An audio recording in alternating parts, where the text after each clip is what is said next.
చెప్పండి సార్ మీ పేరు ఎక్కడ నా పేరు కళ్యాణ్ అని గ్రేటర్ అధ్యక్షుని శివలాల్ సేన.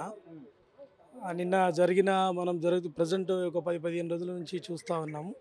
లగచర్ల ఇష్యూలలో దారుణంగా యావత్తు ఒక మెజిస్ట్రేట్ కలెక్టర్ని కొట్టారని చెప్పారు. కలెక్టరే పబ్లిక్లో వచ్చి రైతులు నన్ను ఎవరు కొట్టలేదు, అసలు ఈ ఇష్యూయే జరగలేదు, బట్ ఆ విషయం పైన మెజిస్ట్రేటే పబ్లిక్లో వచ్చి చెప్పినప్పుడు ఈ ఇష్యూని ఒక గిరిజనులుగా రైతులని ఎందుకు టార్గెట్ చేసి వాళ్ళను భూములు లాక్కోవడం ఇంతవరకు కరెక్ట్ ఇది? మరి గతంలో ప్రభుత్వం ఇక్కడ ముచ్చెర్లలో 12,000 ఎకరాలు భూమి ఆల్రెడీ మీకు మీ అల్లుని కోసం కావాలంటే ఆడ కేసీఆర్ ఆల్రెడీ రెడీ చేసి గిఫ్ట్ ఇవ్వడానికి సిద్ధంగా ఉన్నాడు.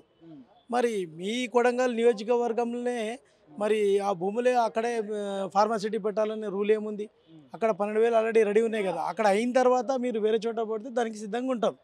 కానీ ఇట్లాంటి వ్యవస్థ అన్ని దాడులు మాని ఈ వాళ్ళ గిరిజన భూమిని లాక్కోవాలని చూసిరనుకో, రాబోయే రోజుల్లో అతనికి గిరిజన ఒక సెంటు భూమి తీసుకున్నా కానీ భూమిలో పత్తడానికి గిరిజన సంఘాలను ఏకమై ఉద్యమించి మరి రాబోయే రోజుల్లో దీనికి మంచి సమాధానం ఇస్తామని. గిరిజన రైతులు అందరూ కూడా ఒకే లైన్ పైన అక్కడ ఉన్నటువంటి ప్రజలు కూడా మా భూమి మేము ఇవ్వబోము, మాకు ఎలాంటి కంపెనీలు వద్దు అని అంటా ఉన్నారు. ఇటు ప్రభుత్వం నుంచి మేము ఉద్యోగ అవకాశాలు కల్పిస్తాం, అసలు ఈ తొండలు పెట్టే తొండలు గుడ్డు పెట్టడానికి కూడా పనికి రావు అన్నట్టు మాట్లాడారు.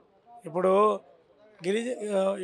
సామాన్య గిరిజనులకు ఎంత ఉంటుంది? ఎకరా భూమి ఉంటుంది, ఎకరన్నర 2 ఎకరాల భూములు ఉంటాయి. వాళ్ళు సాగు చేసుకునే భూమి, అదే జీవనోపాధిగా వాళ్ళు బతుకుతున్నారు.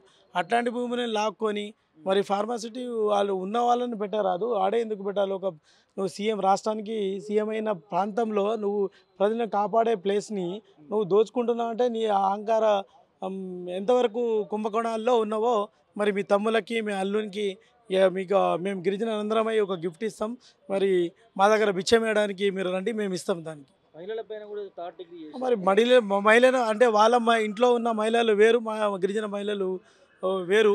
అంటే అది వాళ్ళ ఇంట్లో ఉన్న మహిళలను వాళ్ళ కూతురుకు కానీ వాళ్ళ భార్యకు కానీ జరిగితే ఇదే పరిస్థితి అయ్యా.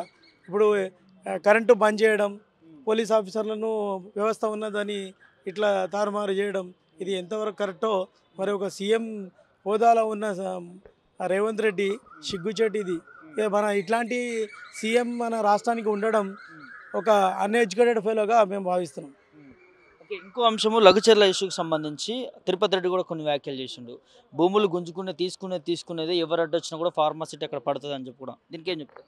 ఇప్పుడు వాళ్ళ అయ్యే జాగిరి కాదు, మా తాత పటేల్ పటవారి వ్యవస్థ ముతాత అని మాకు భూములు బాగున్నాయని చెప్తాడు. మరి ఆ భూములలో మీ అల్లునికి ఆడపోయి ఫార్మాసిటీ కట్టరాదు, ఎవరొద్దంటుడు? గిరిజన భూములు ఎందుకు కావాలా? మీ అయ్య జాగిరా, మీ తాత జాగిరా? అది మీ అయ్య జాగిరి తాత జాగిరిలో మీరు కట్టుకోండి.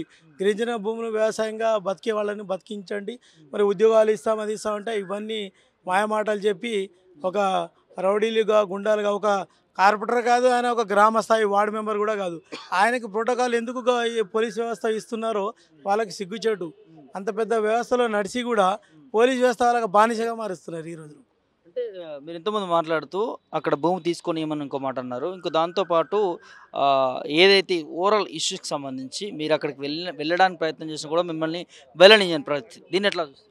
ఇప్పుడు మా శివలాల్ సేన రాష్ట్ర అధ్యక్షుడు, మా వ్యవస్థాపక అధ్యక్షుడు బూకే సంజీవ్ నాయక్ అన్న అన్ని కుల సంఘాలను ఏకం చేసుకొని ఆ తండాలో మొన్న వెళ్తే కనీసం తండాలో వెళ్ళి మా గిరిజన నాయకులను, మా మహిళలను, వాళ్ళ బాధ సాధకాలను తెలుసుకోవడానికి కూడా దగ్గర రానియకుండా ముందస్తుగా అరెస్ట్ చేసి వికారాబాద్ పోలీస్ స్టేషన్లో అటు వేరే వేరే ప్రాంతాల్లో చుట్టూ తిప్పి రాత్రంతా అక్కడ చేయడం జరిగింది. ఇట్లాంటి వాళ్ళు ఎంత సీఎం ఉండని వాళ్ళ ఇంకో 10 మంది సీఎంను తీసుకొచ్చిన సెంటు భూమి గిరిజనుల నుంచి ఇవ్వడానికి మేము సిద్ధంగా లేము. తరిమి కొట్టడానికి రాబోయే రోజుల్లో దగ్గరలో ఉన్నాయి. రేపు గ్రామ పంచాయతీ ఎలక్షన్స్ ఉన్నాయి, మరి మున్సిపల్ ఎలక్షన్స్ కూడా దగ్గర వచ్చినాయి. కాడి అతి త్వరగా సమాన గిరిజన సంఘాన్ని మనము ఈ తెలంగాణలో ఏ ముఖ్యమంత్రి అయినా గిరిజనలు ఓటేస్తేనే మేము ఎవరికి ఓటేస్తామో వాడే సీఎం అవుతాడు. మరి అంత వ్యవస్థలో ఉండి మేము ఆయనకు ఓటేసినాం, ఒక సీఎం హోదాలో చూసినాం.